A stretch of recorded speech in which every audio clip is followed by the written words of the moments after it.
Hello everyone और स्वागत है आपका एक और नए वीडियो। अभी तक हमने ग्रैब पाइप और फाइल्स के बारे में, उनको एडिट करना वगैरह वगैरह, ये सारी चीज़ें देख ली थी। अब हम देखेंगे फाइल्स को या फिर किसी भी फोल्डर को तुम ढूंढते कैसे हो लिनक्स में, क्योंकि विंडोज़ में तो तुम सर्च कर लेते हो, वो टॉप राइट में जाकर कैसे सर्च का बटन है उसको दबाओ तो तुम सर्च कर लेते हो, है ना।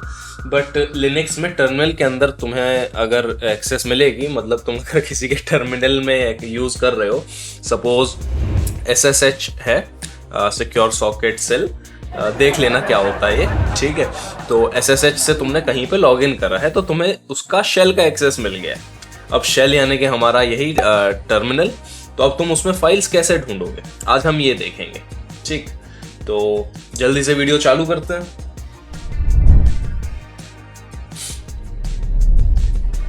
तो अब देखो मैं अपने कंप्यूटर स्क्रीन पे आ गया हूँ और ये फुल फोल्डर हमने बनाया था, है ना। तो एक काम करता हूँ, सबसे पहले तो मैं यहाँ पे टर्मिनल खोल लेता हूँ एज यूजुअल। टर्मिनल मैंने खोल दिया है। मैं ज़रा इसका ट्री का स्ट्रक्चर देख लेता हूँ फुल फोल्डर का। तो देखो फुल फोल्डर का कुछ ऐसा स्ट्रक्चर है, इतनी सारी फाइलें वगैरह हमने बना ली थी, है ना, पिछले वीडियोस में। अब क्या करना है, मुझे फाइल्स को सर्च करूंगा मैं अभी थोड़ी देर में, फाइल्स को, फोल्डर्स को सर्च करूंगा। बट उससे पहले कमांड्स, क्योंकि हम सबसे ज़्यादा क्या यूज़ कर रहे हैं, कमांड्स यूज़ कर रहे हैं। कभी whoami, कभी echo, कभी कुछ, कभी sudo su। तो कमांड्स को सर्च करना देखते हैं। अब कमांड्स को सर्च करने से मेरा मतलब क्या है वो मैं तुम्हें अभी समझाता हूँ। देखो कंसोल को क्लियर करते हैं और व्हाट इज, तुम्हें पता है व्हाट इज कमांड क्या करती है, ठीक है। व्हाट इज के आगे मैं लिखूंगा विच हमारी एक कमांड है।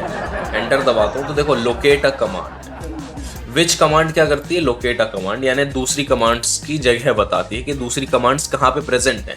क्योंकि अब देखो जरा तुम यहाँ पे देखो, समझो, अब कोई भी कमांड है जो तुम्हारी सेव है तो वो कहीं तो सेव होगी, मतलब तुम जो उसको जो यूज कर रहे हो कमांड को, तो कहीं ना कहीं तो उसकी बाइनरी फाइल 01 फाइल 01 बाइनरी होती है ना, तो वो सेव तो होगी ना किसी फोल्डर में कहीं ना कहीं। तो वो कहाँ पे सेव है, किस फोल्डर में सेव है, क्या लोकेशन है उसकी, तो विच कमांड यही बताती है। तो जैसे फॉर एग्जाम्पल मैं विच लिखता हूँ, विच और सूडो लिखता हूँ। सूडो हमारी क्या कमांड है, वो सूडो एसयू जाते हैं ना सुपर यूजर, तो हमारी सूडो एक कमांड है और एसयू एक दूसरी कमांड है, ठीक है। एंटर दबाता हूँ तो देखो सूडो कहाँ पे प्रेजेंट है, यूजर के बिन के सूडो में, ठीक है।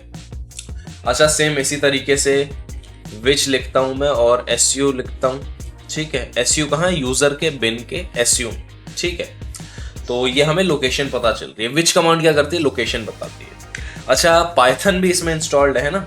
अब पाइथन इंस्टॉल्ड है या नहीं है ये कैसे देखेंगे, तो देखो वो ऐसे देखेंगे, पाइथन 3 लिखता हूं मैं, एंटर दबाऊंगा तो देखो पाइथन 3 इंस्टॉल्ड है। इसीलिए यहाँ पे इसका ये आईडी बोलते हैं, इसको क्या बोलते हैं, ये खुल गया, आइडियली बोलते हैं शायद। तो हमारी पाइथन इंस्टॉल्ड है, पाइथन 3। देखते हैं पाइथन 3 कहाँ पे इंस्टॉल्ड है। तो मैं विच लिखता हूँ पाइथन 3 और एंटर दबाता हूँ तो देखो यूजर के बिन के पाइथन 3 में, ठीक है। तो हमें इससे ये पता चल जाता है। अच्छा अब कुछ बिल्ट इन कमांड्स होती हैं, शेल बिल्ट इन, यानी कि जैसे हमारा बैश शेल है, ZSH शेल है, फिश शेल है, और भी बहुत सारे शेल होते हैं, पावर शेल हो गया, है ना। तो ये कुछ इनकी बिल्ट इन डिफॉल्ट कमांड्स रहती हैं कि तुम्हारे पास ये सारी कमांड्स भी डिलीट हो जाए। जैसे मैं यूजर के बिन वाले फोल्डर में था ना, तो यूजर का बिन वाला फोल्डर खोलता हूँ मैं एक बार, तो यहीं पे टर्मिनल पे खोल लेते हैं ना, cd रूट डायरेक्टरी में चले गए, cd यूजर के बिन में, ठीक है। सारी कमांड्स हमारी यहीं पे प्रेजेंट थी। क्लियर करता हूँ, ls करता हूँ मैं, ठीक है।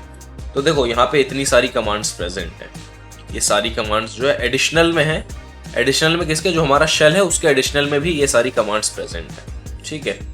तो अब क्या है, समझो मेरी बात, ये सारी कमांड एडिशनल कमांड्स है, तुम्हारा काम आसान कर देती हैं। बट जो हमारी शेल की बिल्ट इन कमांड होती हैं, फॉर एग्जांपल ये वाला फोल्डर, यूजर के बिन वाला फोल्डर अगर हटा दिया है किसी ने, ठीक है, जैसे मैं यहाँ पे rm-r और डॉट ये बिन वाले फोल्डर को डिलीट कर देता हूँ, तो होगा क्या कि हमारी सारी कमांड्स चली जाएंगी, ठीक है। पहली चीज तो ये होगी। और उसके बाद क्या होगा, हम यूज कर सकते हैं कुछ चीज, कुछ इंस्टॉल करना हो, क्या करना हो तो हम कुछ कर पाएंगे, हाँ हम कर पाएंगे।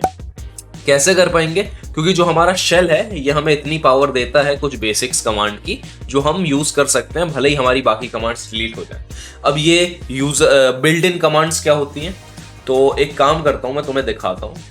विच एको लिखता हूं मैं, ठीक है, एंटर दबाया, देखो क्या है, शेल की बिल्ड इन कमांड है, ठीक है, शेल की बिल्ड इन कमांड है।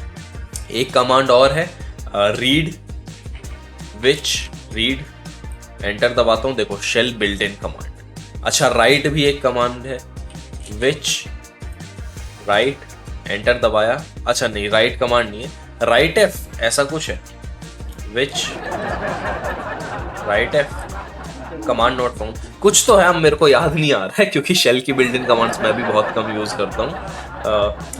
तो ये चीजें तुम्हें समझ में आ गई, बिल्ड इन कमांड्स क्या होती हैं। तो अब तुम्हें विच भी समझ में आ गया है। तो देखो अब हम सर्चिंग का देखेंगे, फाइल्स और फोल्डर्स को कैसे सर्च करते हैं, ठीक है। तो इस वीडियो में मैं तुम्हें दो कमांड्स के बारे में बताऊंगा। एक कमांड है लोकेट और दूसरी कमांड क्या है, दूसरी कमांड है हमारी फाइंड, ठीक है। तो ये दोनों कमांड क्या करती हैं और कैसे सर्च करती हैं, दोनों में अंतर क्या है ये हम देखेंगे, ठीक है। तो सबसे पहले हम आसान कमांड को देखते हैं, विच इज लोकेट। तो अब लोकेट कमांड को कैसे यूज करा जाए, तो देखो मैं डेस्कटॉप में जाना चाहता हूं, तो मैं CD ये करूंगा डेस्कटॉप, एंटर दबाया, डेस्कटॉप पे आ गया। अब यहाँ पे एक बार इसका स्ट्रक्चर देख लेते हैं। तो देखो ये चीज़ें प्रेजेंट हैं और मैं क्या चाहता हूँ, मैं ये welcome.html की लोकेशन देखना चाहता हूँ, ठीक है। तो मैं क्या करूँगा, लोकेट लिखा, लोकेट लिखता हूँ मैं, लोकेट दबाता हूँ और लोकेट करने के बाद मैं क्या करना हूँ, सिंपल फाइल का नाम देना है welcome.html, ओके, एंटर दबाया।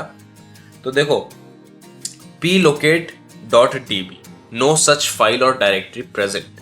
अब देखो ये चीज मैंने तुम्हें बताने के लिए करी है कि जो लोकेट कमांड है, सबसे पहले इसका वर्किंग देखो तुम, ये काम कैसे करता है। तुम्हें डाटाबेस के बारे में पता है कि तुम्हारा सारा सिस्टम, जो भी यूजर नेम, पासवर्ड, जो भी चीजें हैं वो सब डाटाबेस में स्टोर होता है, तुम्हें पता है ना डाटाबेस क्या होता है, ठीक है। तो ये लोकेट कमांड क्या करती है, डाटाबेस बना देती है। हाँ, लिटरली वो पूरा डाटाबेस बना देती है, यानी कि ऐसा समझो कि तुम्हारे कंप्यूटर में जितनी भी फाइल्स, जितने भी फोल्डर, सब कुछ जो भी प्रेजेंट है ना, उसका एक डाटाबेस में उसकी लोकेशन हैश के साथ वो स्टोर्ड, ठीक है।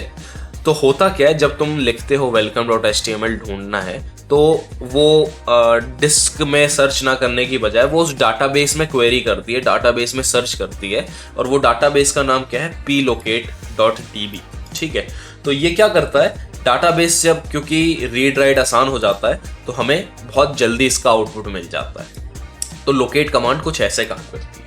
अच्छा, अब यहाँ पे ये एरर हमें क्या आ रही है, नो सच फाइल और डायरेक्टरी फाउंड, ये एरर आ रही है। इसका मतलब क्या है, जो हमारा plocate का डाटाबेस है वो अभी तक क्रिएट नहीं किया है, वो अभी तक बनाया नहीं गया है। तो हमें क्या करना पड़ेगा, plocate डाटाबेस को बनाना पड़ेगा, उसके बाद सारी फाइल्स और फोल्डर्स उनका लोकेशन जो है स्टोर हो जाएगा डाटाबेस में, ठीक है। और उसके बाद हम लोकेट कमांड का यूज कर सकते हैं। तो अब वो कैसे करेंगे ये देखते हैं। तो देखो अपडेट डीबी एक कमांड है, अपडेट डीबी, ठीक है। अच्छा, इससे पहले हम देख लेते हैं what is update dB. What is update dB, update a database for plocate, ठीक है, update a database for plocate। अच्छा, अब plocate यहाँ पे क्यों लिखा आ रहा है, तो देखो लोकेट और plocate में कोई अंतर नहीं है, लोकेट और plocate सेम चीज है। देखो मैं plocate और उसके बाद welcome.html लिखूंगा और एंटर दबाऊंगा, तो देखो ये भी सेम वही आउटपुट दे रहा है, plocate.db, नो फाइल और डायरेक्टरी फाउंड। तो तुम ये समझो plocate और लोकेट कुछ अंतर नहीं है, सेम है बस, ठीक। तो अब अपडेट डीबी कमांड का यूज करता हूं मैं, ठीक है, अपडेट डीबी, एंटर दबाया। अच्छा, अब देखो परमिशन डिनाइड, तो एक काम करते हैं, sudo कर देते हैं, sudo update dB, enter, password डाल देता हूं 1234, एंटर दबाया। तो अब क्या होगा, जो हमारा डाटाबेस है उसमें एंट्रीज अपडेट होने लगेंगी। अब इसमें काफी टाइम लगेगा, तो इसको फास्ट फॉरवर्ड कर देते हैं, ठीक है। तो अब देखो अपडेट डीबी कमांड ने सक्सेसफुली अपडेट कर दिया है। अब शायद हम लोकेट कमांड का यूज कर सकते हैं, ठीक है। तो मैं कंसोल को क्लियर करता हूं और अब सर्च करके देखते हैं, ठीक है। लोकेट welcome.html एंटर दबाता हूँ तो देखो कितनी जल्दी मुझे ये मिल गया। होम के, क्रिश के, डेस्कटॉप के, फूल के, प्राइवेट, फलाना ठिकाना इसमें, ठीक है। अच्छा ये सेम चीज कब काम करेगी, एक काम करता हूँ, देखो मैं cd और मैं अब रूट डायरेक्टरी में चला गया। अब मैं तुम्हें ये समझाने की कोशिश कर रहा हूँ कि ये चीज इतनी ही तेजी से काम करती है अगर मैं दूसरी डायरेक्टरी में भी हूँ। देखो अब मैं रूट डायरेक्टरी में हूं और अगर मैं ls करूंगा तो देखो इतने सारे फोल्डर्स हैं और ये पूरा सिस्टम ही है हमारा, ठीक है। तो अब मैं पूरे सिस्टम के अंदर सर्च कर रहा हूं welcome.html। अभी तक तो ठीक है, तुम कहोगे कि यार डेस्कटॉप पे थे तो कितनी ही फाइलें सर्च करनी थी, ठीक है। तो सेम फिर से वही कमांड लिखता हूँ, कंसोल क्लियर करता हूँ और क्या लिखता हूँ, लोकेट welcome.html, ठीक। एंटर दबाता हूँ तो देखो अभी भी उतनी ही स्पीड से हमें हमारा आंसर मिल गया, ठीक है। अच्छा अब एक चीज और देखो, तुम देखो पाइथन इसमें इंस्टॉल्ड है तो .py वाली फाइल है, लोकेट *.py। एंटर दबाता हूँ तो देखो जितनी भी .py वाली फाइलें हैं एक झटके में मुझे ये सारी मिल गई हैं। selectors.py, कितनी सारी फाइलें हैं ना, तो ये सब मुझे एक झटके में मिल गई हैं, कितनी तेजी से। तो लोकेट कमांड बहुत तेजी से काम करती है। अब लोकेट कमांड के साथ तुम और भी चीजें कर सकते हो, कैसे, लोकेट -h एंटर दबाया तो अब देखो C से तुम काउंट कर सकते हो, तुम D से डाटाबेस सिलेक्ट कर सकते हो, ये एडवांस चीज है, इसका मतलब भी नहीं, इसका कोई यूज भी नहीं होगा।